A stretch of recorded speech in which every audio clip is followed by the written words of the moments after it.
I lost myself in revenge. My life started off fairly average. I lived in a small house in the country. My family weren't overly wealthy, but there were never any worries about having food on the table or water to drink. I had two siblings, both brothers. There was my middle brother Malik, and my eldest brother. I'll call him Omar. My family was always happy, until one day, Omar murdered them all in cold blood. That monster was 17, I was 12. He brutally beat my brother Malik and my mother with a sledgehammer, and made quick work of my father. Father was already very frail as he was suffering from a rare bone disease, though for some reason, Omar decided to spare me. Sometimes I wish he had just killed me with the rest of them, but I surmised the bastard enjoyed the knowledge that his younger brother had to live with the unbearable weight of his own doings. My life was hell. I had to live with immense hatred of my brother, and the knowledge that I was too weak and vulnerable to do anything about it. That's when it came to the conclusion that the murder of my family is on my hands too. The murder occurred during a time of great duress in my country. The police force didn't have the resources nor hands to investigate my family's murder. At least that was a despicable excuse. They allowed my brother to get off free. That's when I made my choice. I would do what the police had failed to do. I dedicated the rest of my life to exterminating that monster known as Omar. At first, it seemed like an insurmountable goal. My brother was strong, standing around 193 centimeters and weighing at least 100 kilograms. He was a smart one too, always top of his class, so with all his brains I'm sure he figured out I would come for him someday. And he was right. I trained and trained from dusk till dawn. I studied different forms of combat. I devoted 24 hours a day to my revenge. I couldn't sleep anyway. PTSD will take away all the comfort needed to get decent rest. I became obsessed and learned every technique to efficiently kill somebody. I became cold and isolated and lost myself to the darkness. I did anything to get power. I tried steroids, illegally smuggling weapons, everything. I couldn't and wouldn't fail. When the time came, I resolved that I would be the blade to cut down my brother. After years of living this isolated lifestyle, I felt as if I was finally ready. I tried to keep tabs on my brother ever since he left my home that fateful day, but Omar was very good at hiding his tracks. Despite that, through persistence and a little bit of luck, I finally found him. My brother was living a few cities away under a new identity. He now called himself Ahmed, and worked as a local engineer. With resolve, I left my house and packed everything I needed to kill him. I made the trip a few cities away and found his employer.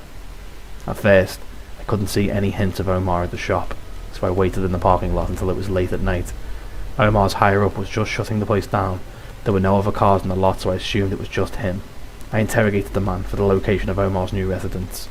Annoyingly, the man was skeptical and wouldn't easily give away the location of one of his workers, so I used some violence to suggest him to spill the address. Before I left, I made sure to shut the man up, no loose ends. As I neared the location, I thought on multiple plans on how I would take Omar's life in different situations, though nothing could ever prepare me for what I saw when I entered his residence.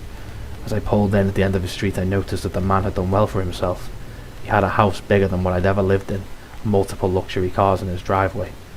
I decided to save that information in the recess of my mind and keep moving forwards. After waiting long enough to make sure all lights were off, I made my move. With the efficiency of a professional, I managed to scale his back wall and pry open one of the upper windows. I found myself in a very Spartan bedroom with nothing to speak for it but a bed and some empty drawers.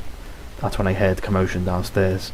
I confidently strode down the steps with all the practiced grace of a black panther stalking its prey. I, armed with a silenced pistol, saw the dim flashing lights of a TV. This was my perfect moment. My brother was distracted.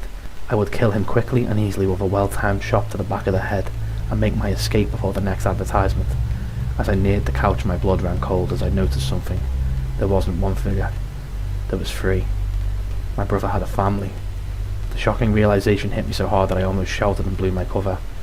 Are they stupid? How could they trust him? How could they not know what he's done? How could his beautiful wife and infant not realize that they were living with this monster? I faltered in my approach as I questioned these things, though in the next moment the noise in my head was drowned out by the voice that was undoubtedly my brother. He spoke incoherent words to his wife as she laughed at a joke he made. Hearing that short conversation made me remember who I am. I am an avenger. A darkness set into my heart, a darkness that found this opportunity quite appealing. I would be content as I destroyed his happiness just as he did mine. I would show him how much I suffered and laughed in his face as I destroyed everything he held dear. With that mentality, I strode forwards, counting the steps until I reached him. 7 steps to go. 6, 5, 4, 3, 2, 1. I was right behind him. Him and his family's lives were in my hands, and I loved every second of it. I made sure to make his family's lives end as painlessly as possible. I saved them from the horrible reality of the monster they lived with. My brother fell back with a start as I finally got a good look at his face. He was terrified. The utter fear made him look as if he had just seen a monster. But I suppose that wouldn't be far from the truth. My eyes saw red as I regarded every detail of his ghastly visage as if time was moving in slow motion. In that moment, I had pulled all the power, space, time, matter, everything bent to my will. I relished in my shining moments as I pulled out my blade and painfully cut down my brother with a deranged smile. Within the next few minutes he was dead, gone in silence as the intense pain of his demise stopped him from uttering any words. I lit a match and tossed it into the hardwood floors, as if to purify the situation, or to forcefully burn the memory that cursed my home.